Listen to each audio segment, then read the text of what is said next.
Hoy en día muchas personas van al gimnasio para ejercitar el cuerpo, pero qué pocas personas van a hacer ejercicios espirituales para ejercitar el alma. Hoy en Butacas Vacías vamos a hablar precisamente de esto, de los ejercicios espirituales según el método de San Ignacio de Loyola, en régimen de internado y silencio. Y tenemos con nosotros a don Gil de la Pisa, experto, diría yo, en estos ejercicios, porque ha hecho más de 60 tandas. Bien, vamos a empezar hablando de los ejercicios espirituales. ¿Por qué han sido tan bendecidos por los papas, por los santos? ¿Qué es lo que tienen los ejercicios espirituales?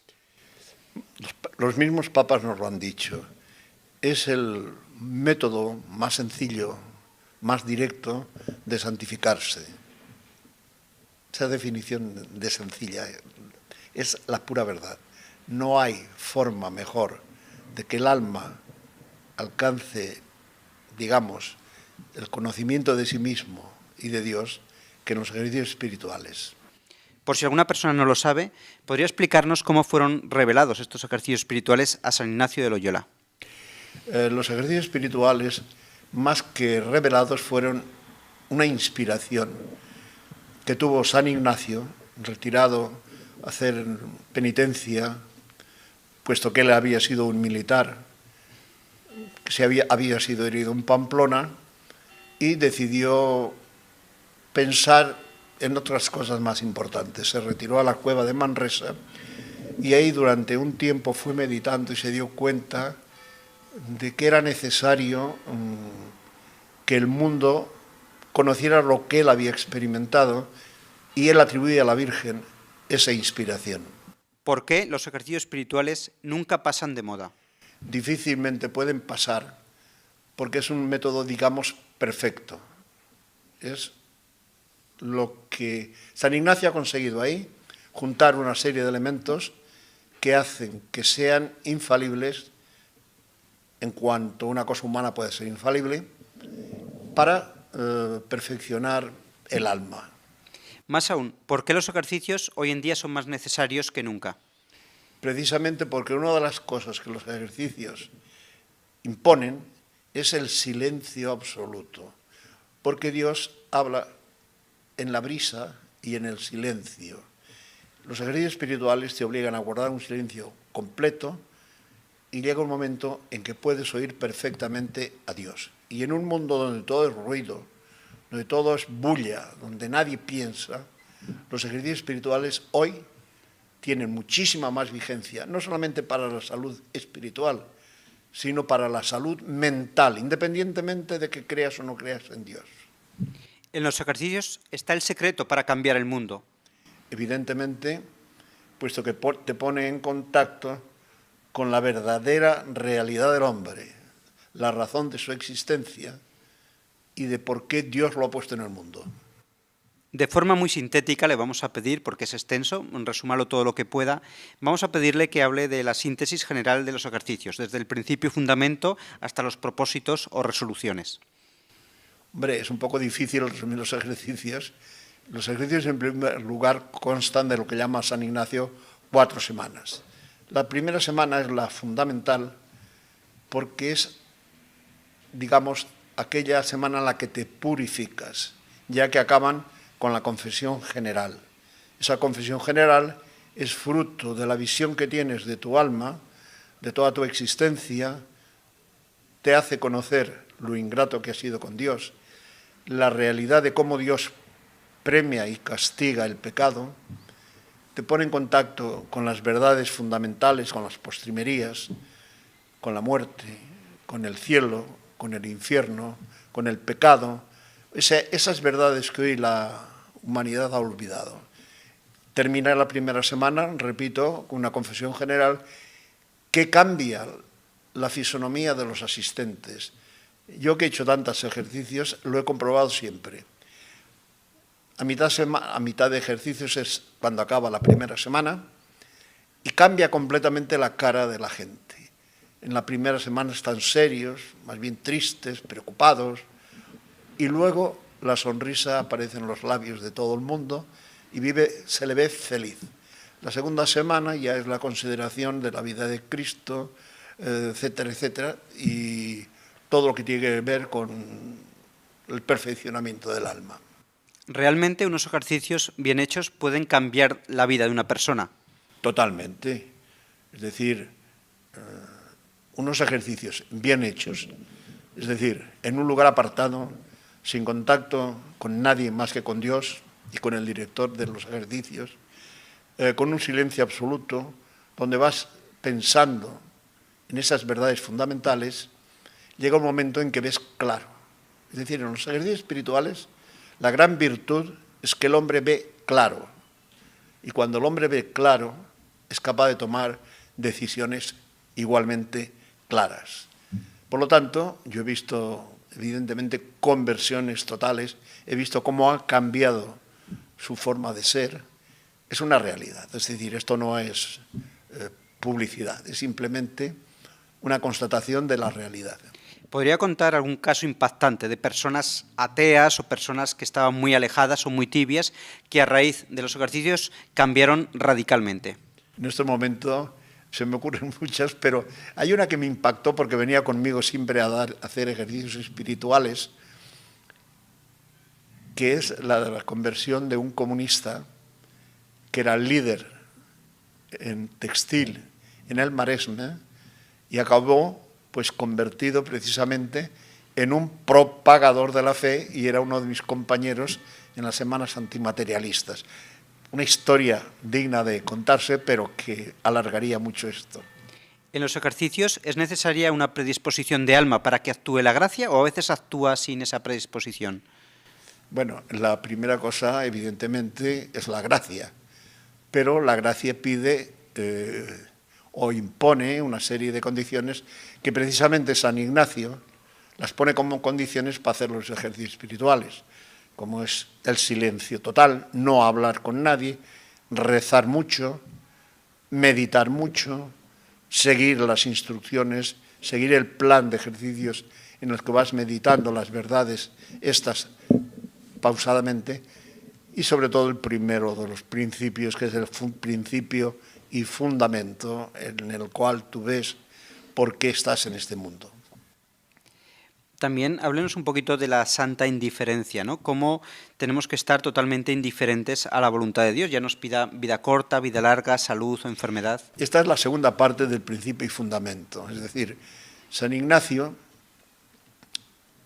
explica muy bien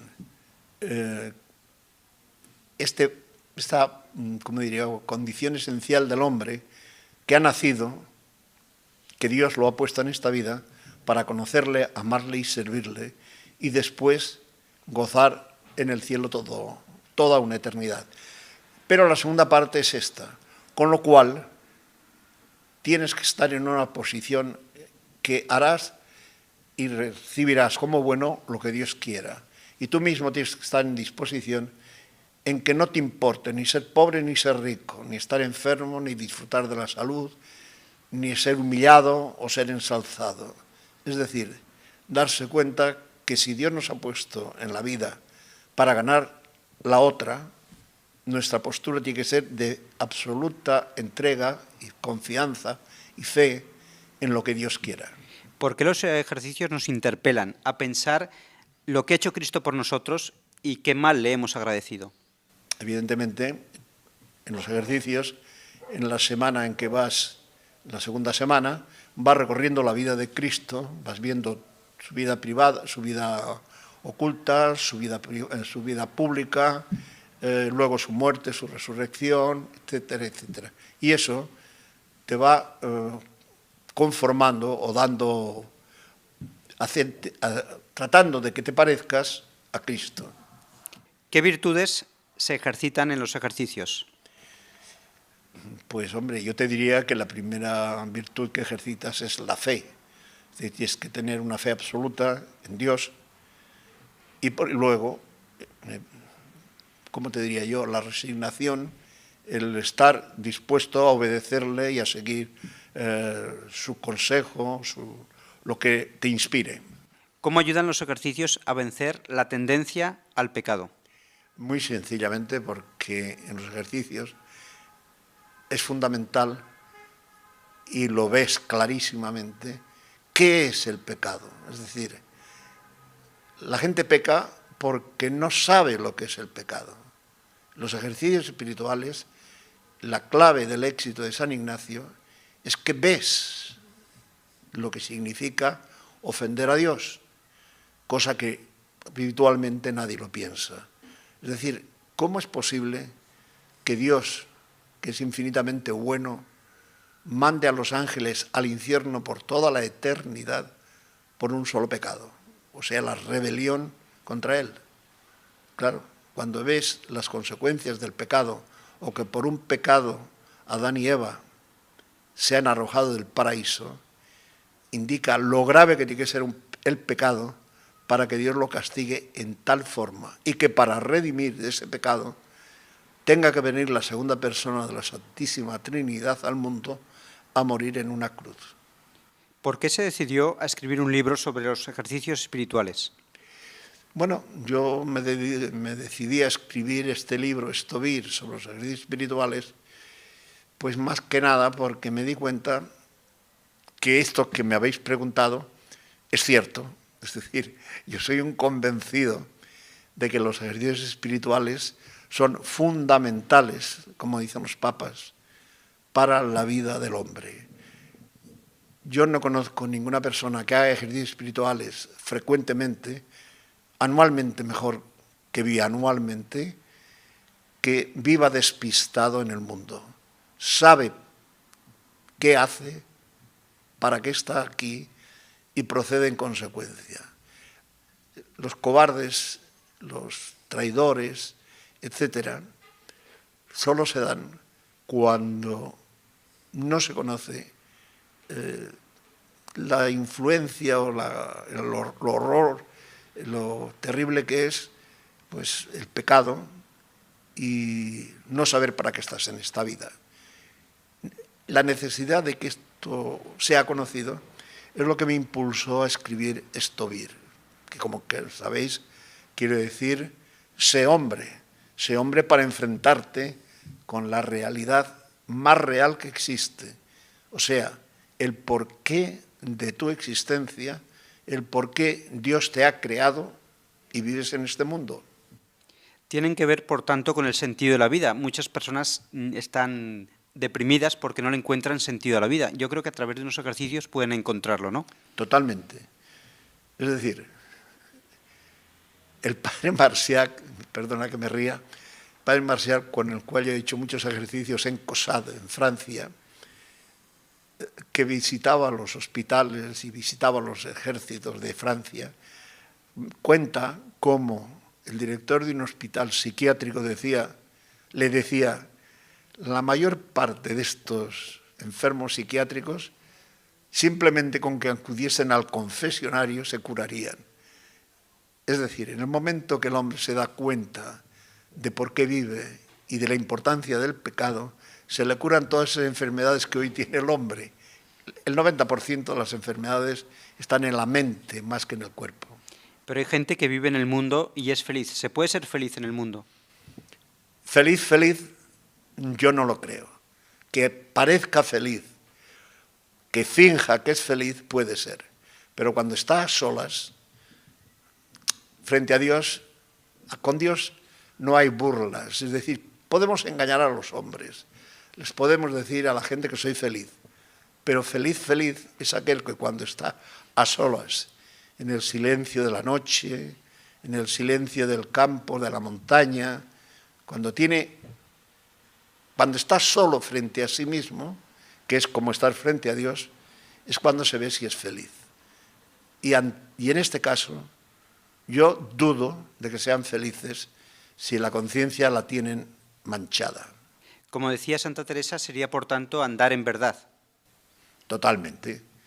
Ya lo he dicho antes, que Cristo respondió a Pilatos, yo para esto nací, para dar testimonio de la verdad. La verdad es lo fundamental. El hombre, lo importante no es la libertad, para el hombre lo importante es la verdad. Y Cristo, que sabe más que nosotros, lo dice claramente, conoceréis la verdad, y la verdad os hará libres, no al revés. La libertad no da la verdad, es la verdad la que da la libertad. Para ir finalizando, este resumen, ¿no?, sobre su libro, sobre los ejercicios, por qué escribió el libro. No sé si puede decir algún eslogan contundente para las personas que piensan que no les convence esto, ¿no?, que piensan que no sirve para nada, que esto ya es algo del pasado y que hoy en día hay que vivir, trabajar y no hay que retirarse, como que eso es para los monjes. Bueno, yo creo que el eslogan que yo les daría es: sé inteligente, piensa por ti mismo, y eso lo aprenderás en los ejercicios espirituales. Bien, espero que este espacio de Butacas Vacías les sirva para ser inteligentes, para ser buscadores de lo que verdaderamente importa en la vida, la salvación, buscar a Dios. Fuera de Dios no puede haber felicidad. Espero que este espacio de Butacas Vacías les sirva para meditar. Piensen que de lo que hagamos en esta vida va a depender toda la eternidad.